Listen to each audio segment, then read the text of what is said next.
Hi once again and welcome to Recipe de Rapsa. I'm Brother Peter Reyes. And ngayon, araw na to ay tuturuan ko kayong gumawa ng napakadali at napakasarap na melon juice o melon dress juice.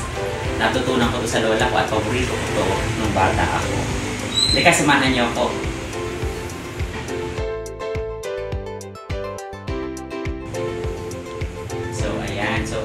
Actually, medyo mausok tayo kasi meron tayong dehumidifier dito, no? Para mas maganda yung ambience. At kabe-birthday lang ng aking pamangkin, si Wilson Valderrama. Ito, may logo pa rito. So, belated happy birthday sa aking pamangkin. So, ito yung mga ingredients or yung mga kailangan natin. Siyempre, melon, asukal na puti, yelo, at siyempre yung mga gagamitin natin. So, halika, umpisahan na natin.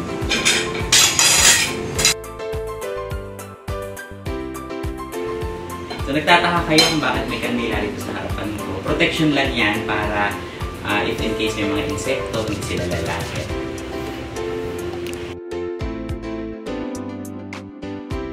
So, umpisahan na natin. So, ilagay niyo yung melon sa pinggan dahil kakatas po yan. So, hiwain na natin ang melon. Yan. So, ang ganda ng nabili nating melon. Tapos, yung mga buto, lagay natin sa strainer.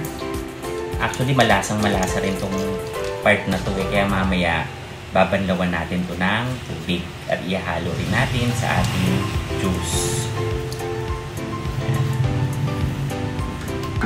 Ang bango. Nangangamoy siya. Actually, madali lang itong gawin.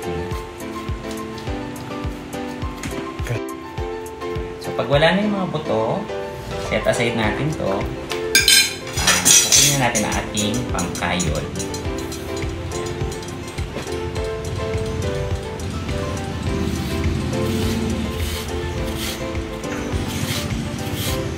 Dali lang yan, oh.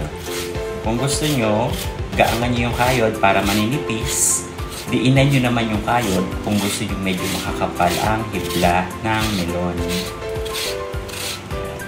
Kung may malaki kayong pitchel, pwede rin. Ako dito ko nilagay sa malaking bowl para makita ninyo.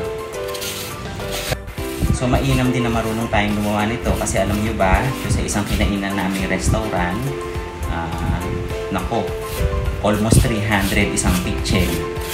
Parang 4 o 5 baso lang ang laman naman. So, ito, syempre, mas maganda kung kayo mismo gagawa.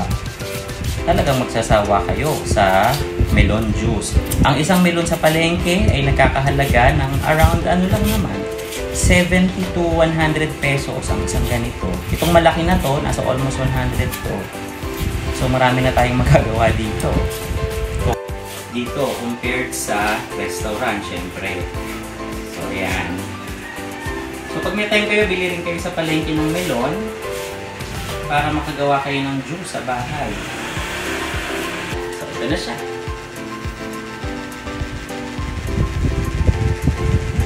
So, ito yung sinet aside natin kanina ng mga buto. So, tingnan nyo kung gaano kadami ang flavor dito makukuha pa natin. O, diba? Yan. So, ngayon, parang lagyan lang natin ng kaunting tubig para mas lalo pang makuha yung katas. Yung mga buto nito, huwag nyo itatapon kasi pwede itong itanim. Alam nyo ba, sa rooftop tower garden ay nakapagpabunga na tayo ng melon. Wow! Lalagyan na natin siya ng tubig. Okay na yung malamig na tubig na.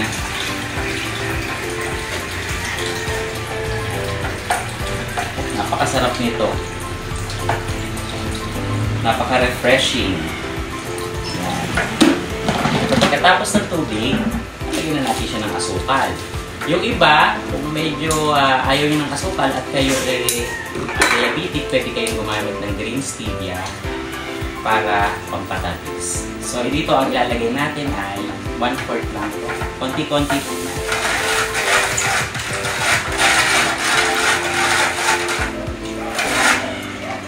Lalagyan natin siya ng yelo. Ayan. Tingnan nyo, tunog pa lang nakakauhaw mo.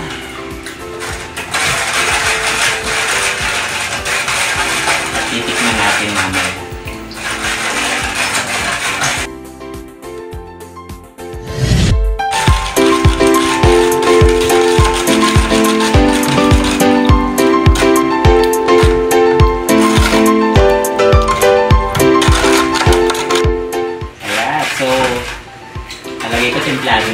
Tikman na natin. Sarap. Malamig na rin siya. Isang ganitong baso sa restaurant, enough pa mahal. Tikman natin.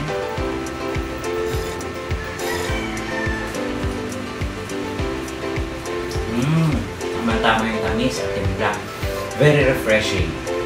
Ayan. So ngayon, makakagawa na kayo ng sarili nyong melon juice sa bahay. Napakadali lang. Ilan lang yung ingredients para ma-enjoy nyo ang melon juice ngayong merienda. Muli, Brother Peter Reyes at Presi Peter Rapsa. Huwag nyo kalimutan sa YouTube.